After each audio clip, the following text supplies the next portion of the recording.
পুরোদমে অ্যাকশন হিরোর অবতারে দেখা গেছে কিং খানকে।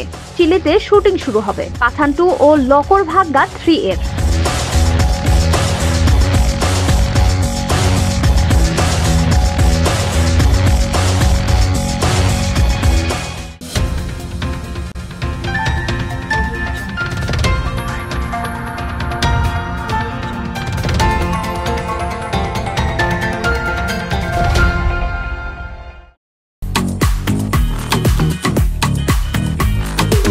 পাঠান 2 শুটিং কোথায় হবে?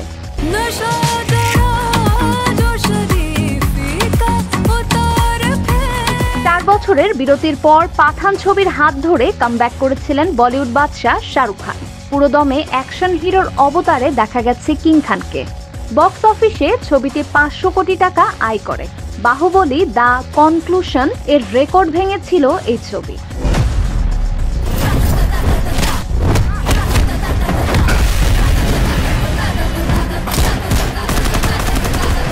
ভারতীয় গণমাধ্যমের এক প্রতিবেদনে বলা হয়, ছবির প্রযোজকেরা পাঠান এর সিকুয়েল তৈরি করবেন।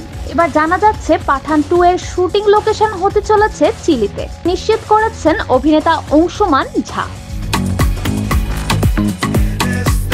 অংশুমান জানিয়েছেন, চিলির রাষ্ট্রপতি এবং সেখানকার কালচারাল মিনিস্টারের সঙ্গে দেখা করেছেন তিনি। তার প্রযোজনা সংস্থার পক্ষ থেকে আলোচনা হয়েছে চিলি ও ভারতের সাংস্কৃতিক আদান প্রদান নিয়ে। তিনি বলেন, আগামী বছর চিলিতে শুটিং শুরু হবে পাঠান 2 ও লকর ভাগ্যা 3 এর। আশা করছি চিলির রাষ্ট্রপতি আমাদের ছবির মাধ্যমে তার দেশের সৌন্দর্যের প্রদর্শন করবেন। প্রসঙ্গত, পাঠান ছবির প্রথম সংস্করণে শাহরুখ খান ছাড়াও গুরুত্বপূর্ণ চরিত্রে ছিলেন দীপিকা পাডুকোন ও জন আব্রাহাম। ছবিটির পরিচালনা করেন সিদ্ধার্থ আনন্দ। এক গুপ্তচরের গল্প বলেছিল পাঠান। ছবিটি প্রযোজনা সংস্থার স্পাই ইউনিভার্সের অংশ।